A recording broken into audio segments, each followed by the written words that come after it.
everyone. Welcome to the Purpose for Life podcast. I'm Suzanne Roberts, your host, author of It's Deeper Than That, and founder of The Great Reconnection.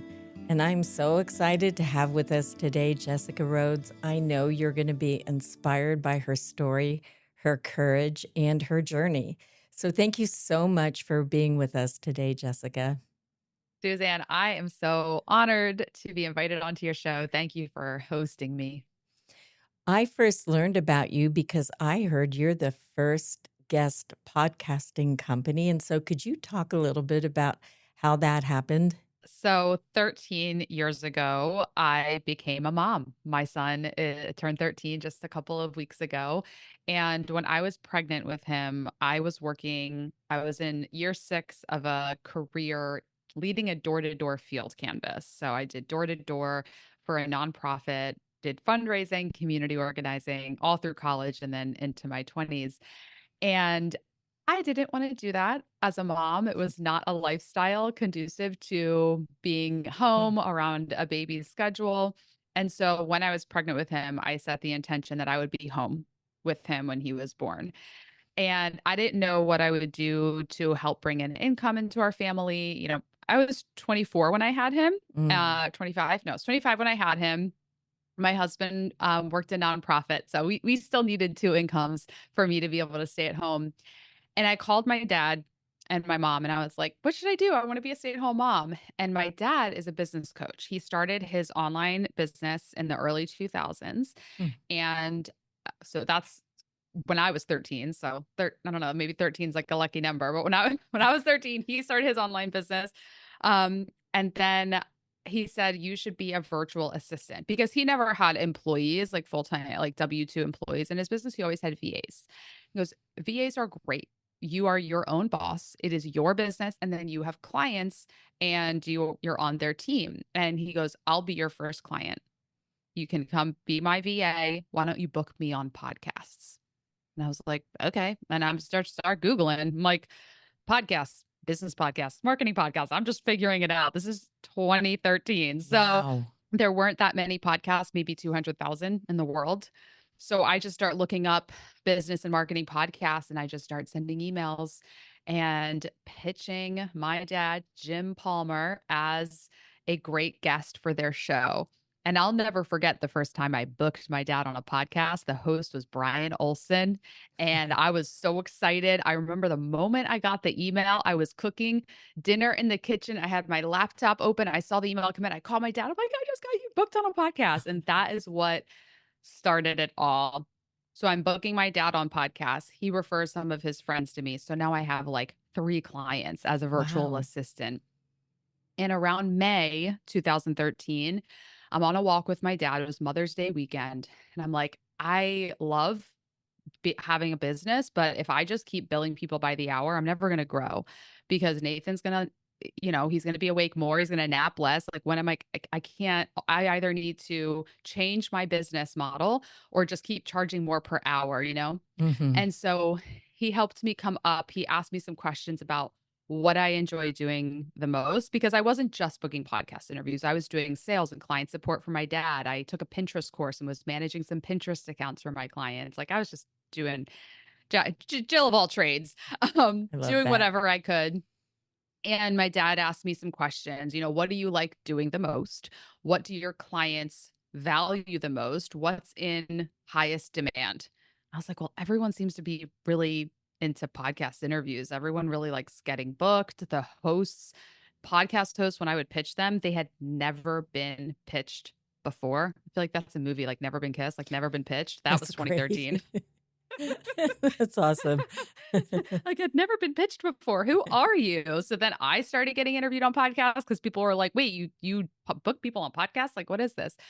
And so over the summer of 2013, my dad helped me formulate a company and we came up with the name, Interview Connections. He goes, it's got to make sense. It can't be like a Google. Like you're not a startup. It has to explain what you do. And we got the domain. His team helped me build out a website. We came up with some packages and over that summer, I made calls and I got on Skype calls because it was 2013. We weren't Wow. using Zoom. And I asked people that I was working with, whether they were clients or podcast hosts, I'm thinking about starting a podcast booking agency. Is this a service you would pay for? And everyone was like, yes. I'm like, great. Okay, then I'm going to do it. I launched the business in September. That September 2013 is when interviewconnections.com went live. And I went to every person who said, yes, I would pay for this. And none of them bought, but other people did. So they were proof of concept. And it took a little bit. I had to market and promote and tell people about it, but it did pick up speed pretty quickly. And that's how it all got started. That's amazing. First of all, I'm really grateful to your dad, number one, to have a partner like that to help ask the kinds of questions that he asked you, because I think what's really important for most people is what makes you feel alive, excites you. And that's so important because we'll put more energy into it if it matters to us. So when the no's came in, when you thought they were going to be yeses, the thing that keeps moving you then, or I believe at least listening to, is your passion for what it is that you actually wanted to offer and bring into the world. So I love that story and that lesson in there for anyone that's listening. So because I think back to, I don't think I listened to a podcast in 2013, and now, Yeah. do you know how many podcasts there are now? There's 3 to 4 million total. Wow. Now, not all of them are actively publishing, but Okay. there's 3 to 4 million, maybe less than a million are like actively putting out new episodes. That's crazy. And do you still feel passionate about it? Yeah, I love it. Can you share why you still love it?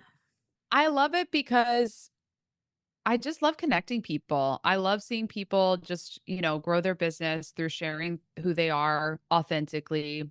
And I kind of say that like with that tonality because running an agency is hard work and it hasn't always been enjoyable. There have definitely been moments of like wanting to burn it all down and like throw the key out the window. Like there, 13 years in business, over 1,000 total clients. I've had lots of employees, and there are moments of extreme stress and pressure. But at the end of the day, every storm that I make through, I'm like, God darn it, I still love this business. I still love the clients I work with. I love the impact that we help our clients make. I mean, I only work with clients who I believe in. I'm not like I've turned prospective clients away who I don't believe in their message, or I just, it doesn't happen often, but sometimes I'll have a discovery call with somebody and I'm like, I don't like what you're saying, and I won't like shed light on something I think is negative, but I have turned people away and I'm like, I can't be a part of helping you get your message out into the world. But for those that we do work with, I mean, they just do such great work, and it's the ripple effect, the millions of listeners that have heard the interviews we've booked. It's just, yeah, it's really cool. I love that because your title really says it all, interview connections. And there's Yeah. something that happens, through podcasting that is like a networking event. It creates connections and ripples beyond what you can never really see, but it does have a big influence. That's what it's all about. It's about the connections. It's about the human connection. It's about two people being. I love how you grounded us and you had us set an intention and get really present, because that is what I love about podcast interviews is I've, been on so many podcasts where I'm like, you just connect with the host and thus their listeners in a way that just I have not found a way to do that outside of a podcast interview. And I know, like, I interview people on my podcast too. And a lot of them say, like, in real life, strategies are how they like to grow their business, like in person, 100% love it. But for me, I can't get really deep with somebody like at a conference or a networking event. Like, there's a different Mm-hmm. positive, beneficial connection that happens in person for sure. But to be in like a one on one conversation with no distractions, I can get way deeper here than I could if I was out, with a drink in my hand or with hors d'oeuvres on my plate. And I'm like, how long is this conversation? You know what I mean? Like, there's just for me, there's more distractions. Like, I'm the extrovert that likes to go deep with one person versus like Mm-hmm. having to figure out like how to talk to lots of people. Like I get very overwhelmed at a party. It can be very overwhelming. Yeah. So it sounds like through, having your own, anyone having their own business is challenging no matter who you are and what you are, right? It's just really true. And over the years, when you've wanted to burn it down, how have you either reinvented yourself or what have you done to make it become sustainable over time? Every time I've been at a point of just like, I guess burn it all down is not the correct way. Like that's not actually how I felt. It was I wanna get the F out of here. That's Okay. that was more like the phrase, like, "I wanna leave. I don't wanna burn it. I wanna leave." So the very high moments of stress over the years, that's how I felt, and how I got through it, number 1, is it's sort of like when you have kids, you don't have a choice to leave. I guess technically you do, but, like, you don't have a choice to leave. You gotta figure it out. Like, you gotta make it through the night of them crying through the night. You have to make it through the tough times and all of the challenges that come. Like you don't have the luxury of just leaving. And I'm grateful for that. Sometimes it's really hard when you don't have the luxury of just like putting in 2 weeks notice and leaving. But at the same time, when you like diamonds are formed under pressure, when you make it through those high pressure situations, you're so much stronger afterwards. Mm, And so number 1 for me, it's learning to be grateful for the really hard times. It's learning to see the beauty and now like these lessons have come after making it through many challenging times, but learning to be grateful for those times because of seeing how much stronger and wiser I am having gone through it. And to answer the question of like how do you get through those hard times? I learned 6 years ago tools to regulate and train my nervous system. great.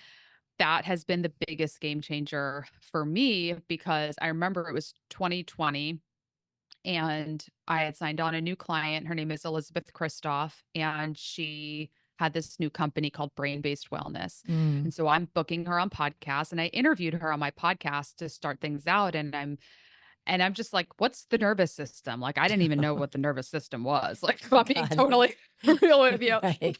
I was like, and she's explaining it to me. And I'm like, oh, is that why I have a constant pain in my like upper back, my neck, shoulders? Like, I was just living with it. I'm like, that was Oh, the it's norm for so me. interesting. Yeah. And so she's explaining it all to me. And I'm like, whoa. So I started doing this work with her. She's teaching me about like applied neurology and just like how to find the different tools that work with my nervous system. And then I felt this immediate relief. Mm, And, kind of fast forward 6 years later, now doing that work, like every single day, I do at least 15 to 30 minutes of training my nervous system and like great. processing stress and processing emotions and like learning how to open my heart and feel my feelings, not just have them bottled up. And it has really helped because I look back and some of my best revenue profit years, I was the most burnt out. I was the most frustrated. Even though in hindsight, like 2021 was our best year ever up until now, like high revenue, high profit. I'm happier now. I had, 2022, 23, like I'm still working my way out. And like now we're going through all these transitions and like building a much stronger foundation. But like high revenue and high profits won't make you happy if you are That's right. burnt out and dysregulated. That's so true. I just taught like 2 virtual classes yesterday from disconnection to restoration. Oh, And it is about the nervous system. And what was interesting, people could easily identify the ways that they disconnect and survive, but they yeah. could not identify their hunger or their longing for the restoration because surviving and disconnecting was so normalized, sort of like, oh, I'm just going to live with this pain up here. And Right. yet there is a signal inside of us that says there is a different way, but we're not paying attention to it. So Yeah. And anyway, I'm so grateful you did. And yeah, profit does not make it's you happy. no, it really doesn't. And I will say, because I know, like, I see funny videos on social media where they're just like, I know people say money doesn't make you happy, but like, let me find out for myself. Cause I know it's hard, like when you've never had a point of having a Yeah. lot of money, you're just like, no, but and money makes things easier. Like Oh, money yeah. gives you choice. 100%. It can definitely help. Yeah. But if you don't also have a capacity and a trained nervous system to be able, because like I'll tell you, without a regulated and trained nervous system, without capacity, I wasn't investing my money properly. I Mm, wasn't right. proactively saving for my tax bill every year, right? And then that creates an incredible amount of stress. So if you make a lot of money but don't have the capacity to then handle that money and learn how to put it aside and not just blow it. Like I realized I was in such a feast or famine cycle. So I'd like make lots of money and then spend lots of money and then make lots of money and then spend lots of money. And that would replicate in the business too. And it was like, whew, these big swings. And then with a Mm. more regulated nervous system, it's like I'm learning to have the capacity to hold it all and not make the same mistakes, not have all the different F responses come out in different ways. I just so appreciate everything you're saying because we are socialized through systems Mhm. that we don't even realize are it being infused into our psyche that are making us behave in ways that aren't really in our best interest, or like you say, from a regulated nervous system. And I just really feel like unless we do have that, we aren't making decisions that include the whole. We can't pay Mhm. attention and we don't even Yeah. know how to serve in a way that's uh, generated on restoration as a resource for how we take action versus going on depletion and urgency and compulsion, which isn't really sustainable over time.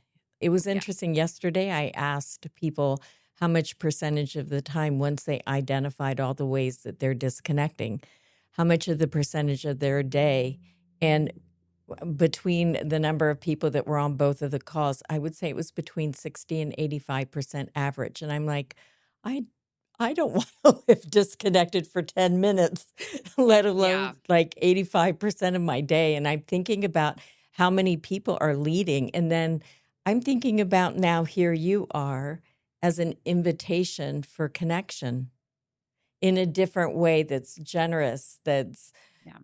open and heartfelt. And Yeah. that's beautiful. I just listened to, I assume you're an Eckhart Tolle fan. You seem like you would like Eckhart Tolle's work, but it's like he talks about being friends with the present moment. Hmm. And that has really helped me. Just that reminder of being conscious, being present, Yeah. and then just being mindful of like, there's going to be moments where we disconnect Yep. and our nervous system is just like, I got to check out for a minute. And we scroll on Instagram and we're just like, and I think it's okay if you're also aware that like, I know I'm a little depleted right now and I know that this is just my nervous system needing to like check out for a second, but then coming back and Coming back. being present. Yeah. Choosing that over. And how are you structuring your business now?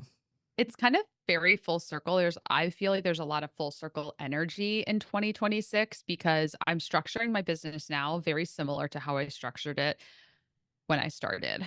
For the last 8 years or so, I was offering my service through packages with 10 to 12 month long contracts and, a package of bookings. And now I've structured the business in a monthly membership model with no long-term contracts. And that's how I did when I started Interview Connections. It was all like, different membership tiers. And then it was month to month. And I had clients stay with me for years. And so Mm, that's the model that I've returned to, infused with it, things that we've added over the last several years with like coaching and, some like repurposing services and things like that. But having a monthly membership model and then really amplifying the coaching that we do for our clients on their business growth and on their podcast guesting strategy has been, yeah, really great. And it's taken a few months to work out the kinks. I mean, we're still working out the kinks. Everyone's always working out yeah, kinks I was because you gonna just say have a there, new you get level, new kinks. Once you work those out, there's more, right? So Exactly. There's new kinks to work out. So, it's been, yeah, I would say like the last 4 months. It was December. We're recording this in March. It was December where I made the change and shifted how we're packaging the service and how we're offering it. And it's been a few months of like building it up, but it's been, I would say, going well overall. that's great. One of the things I appreciate about you is on LinkedIn, you Yeah. were vulnerable and shared. And it Yeah. really touched me. So what gives you the courage to be vulnerable and bring yourself out to the world? Oh, thank you. I think my vulnerability in the posts that I've written on LinkedIn over the last several months came from me releasing any fear of what people think of me and Nice. like also releasing the consideration about how I'm being positioned Mm, because over the years, to 8, 10, 12 years of like learning and growing a business and like learning how to attract clients that would invest in a high ticket service, I felt, and I think still to an extent, still feel like I need to present myself in a certain way. And like, mm, I don't want people to think I'm unsuccessful because then they won't want to work with me. There's that like fear. And I think I would guess a lot of people can relate to that because if you were to ask anyone, how are you doing? 99.9% of them are going to say I'm doing great or doing good. So I just decided, I don't know, there was just a moment where I was like, I'm just going to tell my story and then like the response that I received from the stories just gave me fuel to just keep it going and just to keep sharing and yeah, just being honest and vulnerable. I don't know. you said so many things I really appreciate. And it's part of what I think gets so deeply ingrained inside of us, like through class and wealth and image. Like Mhm. we're supposed to look or be like something if somebody's going to pay for us or be high ticketed. And then Mhm. we keep distancing ourselves from ourselves. Yeah. And if you can't be you and rest in the power of who you are and how you're made, then what's the point? When we take our last breath, do we want to be performing Yeah. or do we want to be resting in the power that's been given to us? So and Mhm. it struck me when I read it. I was so touched and like, I don't know if proud is the right word, but honored Mhm. to witness what you wrote. Oh, thank you. Yeah. Yeah. I'm also on a journey going through, I don't know if you've ever done or are familiar with A Course in Miracles. Yes. So I'm doing that. I started that like late October or November. And those lessons every day have been really helpful and just like helping like that course has been helping me connect to spirit. And I think Nice. that the more you connect with consciousness, with God, with Yes. spirit, it does sort of like the visuals, it kind of like cleans out the pipes a little bit, Yep. like you clean out the gunk and everything because the posts that I write that are best, that are like just the energy super clean, people love it, like I get responses, I feel good after writing it. It's like I've opened up there's like opening at the top of my head and I just let consciousness come through me. Nice. And I ask like what needs to be said. I love that. Not what do I write so that I can get people to do this? That's how I created marketing content for 13 years and now or 12 years and now it's like what I always feel like I'm in a conversation and what do I need to say? What needs to be said? What's the truth here? I just launched after my book and documentary in October. I launched my first great reconnection signature leadership program, and it's called Soul Led Leadership. What's my soul asking of me? Not like what my mind's telling me to do for the world. Yeah. And I've been working with 13 leaders from all over the country in all industries as a beta project. And I've learned a lot. I wouldn't structure it the same way that I structured this one, but I will keep the workbook because I see the work working, right? So I really appreciate everything that you're saying. And it feels like you're on the verge of not only a different way of being, but I think your Yeah. company's going to get infused and uplifted. That's how I feel. It may take a little bit of time, but you Mhm. are actually reorganizing what I'm going to call the field of the company. You're a Yeah. different leader and it's as above, so below. So as you're inspired from this place, it's going to just infuse into your company. And I just imagine who you're going to be attracting in without trying, honestly. Thank you. Yeah. Yeah, I I'm- feel it. Feel it. I'm excited for you, really. It's great. Thank you. Thank Great. you so much. You're welcome. How are you feeling right now? I'm feeling really good. I love being able to talk about all this and to share to just like I'm such a verbal processor and I just love talking about this stuff. So I feel really good. And I think one of the things that I hope our listeners is taking away from this is that you can reconnect spiritually and do business. I think sometimes people think that they're separate entities or make them separate entities, and we need to bring this alignment in so that whether you call it spirituality or holiness or God infused or energy infused, whatever it is, consciousness infused, that Yeah. needs to become part of business for our future. And yeah. Yeah, I agree and I can speak to everyone in the audience who maybe has a I don't know what the right word is, but I'll just speak from my own experience. I grew up going to church, I grew up Christian, and I like there were many experiences in youth group and church that I was like, peace out. Like this is not for me. Like nope. And spent much of the last 20 years being not a spiritual person. And Mm. there was a moment 12 years ago, and my friend Susie, she was at, she was in, like, I knew her through my dad's business mastermind.